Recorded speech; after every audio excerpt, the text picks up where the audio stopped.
انا للہ و انا الیہ راجعون۔ آخر مرنا بھائی، اور ہم سب نے اللہ ہی کی طرف لوٹ کر جانا ہے۔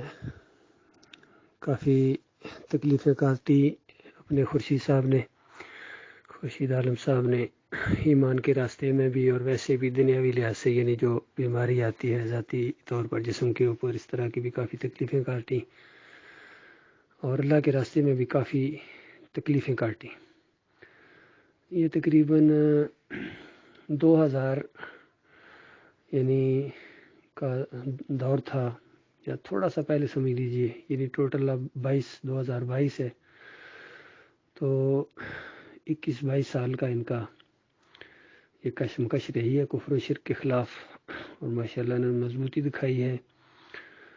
تو آخر وہ آخری دن بھی آ ہی جاتا میرے پیارے بھائی، ہمارا بھی آ جانا ہے، کسی کا چند دن پہلے، کسی کا چند دن بعد۔ اور کتنے ایسے ہیں جو ایمان سے پھر گئے، ان کو بھی پھیرنے کے لیے ان کے پاس پہنچے، لیکن انہوں نے مضبوطی دکھائی، انہوں نے کہا بھی اب مجھے اور کچھ نہیں چاہیے، بس ایمان عقیدے کی بات مجھے جب سمجھ آ گئی ہے، اب میں نے نہ تعداد دیکھنی ہے اور نہ کوئی اور میرا معیار ہے، صرف یہ ہے کہ بس مجھے اب ایمان پر مرنے دو، کیوں میرے پیچھے پڑ گئے۔ اس طرح انہوں نے دھتکار دیا ایسے لوگوں کو، اور آج ان کا آخری دن آ گیا۔ ہمارا بھی آنا ہے، بس اللہ تعالیٰ سے یہی دعا ہے مالک ایمان خالص کے اوپر ہمارا خاتمہ کرے، آخری سانس آئے۔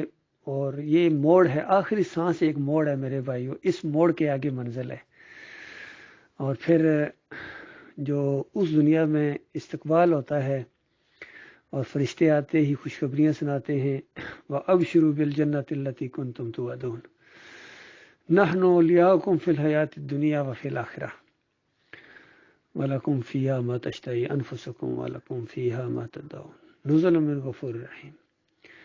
کہ اب ان جنتوں کی طرف چلو جس کا وعدہ تم سے اللہ تعالیٰ نے کیا تھا، اور جس وعدے کے اوپر بھروسہ کر کے، اعتماد کر کے تم نے اپنی ساری خواہشات اور تمناؤں کا گلا گھونٹ دیا تھا اللہ کے اوپر بھروسہ کر کے کہ مالک کا وعدہ سچا ہے، اب چلو اس کی طرف اب چلنے کا وقت آ گیا۔ اور مومن بہت خوش ہوتا ہے اور کہتا ہے جلدی جلدی کرو، جلدی مجھے لے کے چلو، جلدی مجھے لے کے چلو۔ اس طرح کا سفر شروع ہو جاتا ہے۔ یاد رکھیے، مرنے کے ساتھ آخرت کا پہلا دن شروع ہو جاتا ہے، اور مرنے والے دن اس دنیا کا آخری دن ہوتا ہے۔ اس دنیا کا آخری دن، اور جیسا اس دنیا میں بندہ قدم رکھتا ہے، وہ آخرت کا پہلا دن ہوتا ہے۔ ابھی قیامت عام طور پر ہمارے ذہنوں میں آتا ہے آخرت یعنی قیامت قائم ہوگی، قیامت کے بعد، لیکن حدیث کی روشنی میں آخرت، یہ جو برزخ کا دور ہے، پردے کے پار یہ جو دور ہے، یہ بھی آخرت کا ایک حصہ ہے۔ اور اسی وجہ سے عثمان رضی اللہ تعالیٰ عنہ جب قبرستان جاتے تھے تو قبروں کو دیکھ کے بہت روتے تھے، اور کہا کرتے تھے کہ بس یعنی یہ جو مرلہ ہے، یعنی میدان محشر سے پہلے کا مرلہ بھی اگر جس کا صحیح ہو گیا، یعنی اس کے ساتھ بھلائی کا معاملہ ہو گیا، تو آگے بھی مرلے اس کے ٹھیک ہی ہوں گے۔ یہ پہلا مرلہ ہے، پہلا دن ہے آخرت کا۔ تو یعنی یہ قبرستان جو ہوتی ہے، یہ آخرت یاد دلاتی ہے، اسی لیے نبی علیہ السلام نے فرمایا قبرستان جایا کرو، پہلے منع کر دیا تھا، اب جایا کرو۔ یہ موت یاد دلاتی ہیں قبریں، اور پھر یہ آخرت یاد دلاتی ہیں، اور دنیا سے بے رغبتی پیدا کرتی ہیں، دنیا سے بے رغبتی پیدا کرتی ہیں۔ تو یہ اس وجہ سے یہ نہیں کہ قبرستان کے قبروں کے اندر سب کچھ ہو رہا ہے، قبروں میں مردے زندہ ہیں اور سلام سنتے ہیں اور جواب دے، ایسے بالکل قطعاً ایسی بات نہیں ہے۔ روح جہاں چلی جاتی ہے وہاں چلی جاتی ہے۔ اتنا زبردست نظام ہے اللہ کا، اتنا مضبوط نظام ہے۔ کئی مرتبہ کسی مجبوری کی وجہ سے 2-3 دن نہیں دفن کرنا پڑتا ہے، کچھ 100 باتیں ہو جاتی ہیں، کبھی کبھی پوسٹ مارٹم کے لیے بلکہ 8 دن بعد، مہینے بعد میت کو نکالنی پڑتی ہے قبر سے۔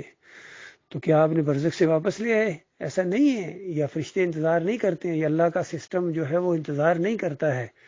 یہ خاص کر سیاچین گلیشیر کے اوپر جو اموات ہوتی ہیں فوجیوں کی، خاص کر یہ تو 6-6 مہینے بلکہ سال کے بعد کئی میت وہاں سے نکالی جاتی ہیں، کیونکہ ممکن نہیں ہے وہاں سے نکالنا، اتنی برف باری ہوتی ہے اور ایسی جگہ وہ لاشیں ہوتی ہیں۔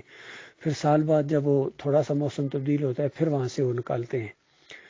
بلکہ ایسے ایسے واقعات پیش آئے ہیں کہ سن 48 اور اس کے بعد، یعنی اس دور کے جو کئی فوجی تھے، وہ اتنے سالوں بعد، یعنی 60-70 سال کے بعد وہاں سے وہ پتہ چلا. اور ظاہر بات ہے فوجی کا ایک سسٹم ہوتا ہے, اس کے بازو کے ساتھ ایک ایسی چیز لگی ہوتی ہے, چھوٹی سی گھڑیوں سے کہتے ہیں ہم لوگ, تو اس کے اوپر سارا اس کا نمبر, ریکارڈ, ساری یونٹ سب کچھ لکھا ہوتا ہے. تو اس سے پتہ چل جاتا ہے یہ کس یونٹ کا آدمی تھا, کب یہ لاپتہ ہو گیا تھا, کب سے اس کا اکاؤنٹ یعنی فائلیں بند ہیں اور پھر وہ مل گیا اس طریقے سے.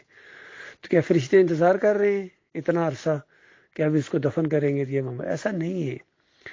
تو بہرحال بات یہی تھی بھائیوں کہ ایمان کو قائم رکھنا, اس کے اوپر ذرا پہرا دینا, یہ مضبوطی کے ساتھ پکڑو گے ایمان عقیدے کو, تب یہ آپ کے ساتھ رہے گا. اور پھر اللہ کی مدد بھی طلب کرو, اللہ سے معافیاں مانگو, دعائیں مانگو کہ مالک ایمان آپ نے بن مانگے دیا ہے, لیکن استقامت تو ہم مانگ رہے ہیں مالک, کیونکہ اس کے بغیر چارہ نہیں ہے. بڑے بڑے آئے ہیں, پھسل گئے ہیں, بڑے بڑے ترے خان, ایم فل اور یونیورسٹیوں میں پڑھانے والے, لیکچر دینے والے یہ, اور مدرسوں کے فارغ التحصیل آئے ہیں, لیکن ایمان کے راستے کے اوپر نہیں چل سکیں, استقامت نہیں دکھا سکیں. اور اللہ نے آپ سے صرف استقامت مانگی ہے. میں کئی دفعہ کہتا ہوں کہ میں نے ڈاکٹر مسعود الدین عثمانی رحمۃ اللہ علیہ کے تعلیم و تربیت سے یہ بات سیکھی, اور بڑی نقطے کی بات اللہ کے بندو. ڈاکٹر صاحب نے یہی کہا کہ نقطے کی بات میں تمہیں بتاتا ہوں کہ اللہ تعالیٰ نے آپ سے صرف یہ مانگا ہے کہ اپنے تم عقیدے میں پختہ کتنے ہو. پختہ, اس پختگی کا امتحان ہے, پختگی کا, ایمان کا, یہ ایمان کی پختگی ہوتی ہے, اس کا امتحان ہے. یہ نہیں کہ عقیدہ کیا اپنا ہے, تم نے اگر حق عقیدہ اپنا لیا تو اس کے بعد ٹیسٹ ہوگا, یا تو پختہ ہو تو یا شکوک و شبہات ہیں, اور شکوک و شبہات ہیں تو پھر تمہارا ایمان نہیں ہے. جو پختہ ہوتا ہے وہ قائم رہتا ہے, وہ تعداد کو نہیں دیکھتا ہے, وہ علاقے کو نہیں دیکھتا ہے, وہ کسی کی چودراہٹ سے, کسی کی بڑی پگڑی سے اور عربی سے اور ان چیزوں سے نہیں متاثر ہوتا ہے, وہ ایمان خالص سے متاثر ہوتا ہے. اور ایمان کی جو باتیں ہیں نا وہ سمجھ میں آنے والی ہوتی ہیں. اللہ تعالیٰ نے امتحان بہت سادہ لیا ہے, سب کچھ سمجھ آ رہا ہوتا ہے. بڑے سے بڑا عالم دین صحیح بات کر رہا تو اس وقت بھی سمجھ آ رہا ہوتا ہے, جیسے غلط بات کرتا ہے مومن کو پتہ چل جاتا ہے. اسی طرح بڑے سے بڑا شرک کا دائی وہ جب صحیح بات کرتا ہے تو اس وقت بھی پتہ چل جاتی ہے یہ صحیح باتیں کر رہا ہے. بیچ میں جب اپنی چلاتا ہے, زہر ملاتا ہے, تو وہ بھی پتہ چل جاتا ہے.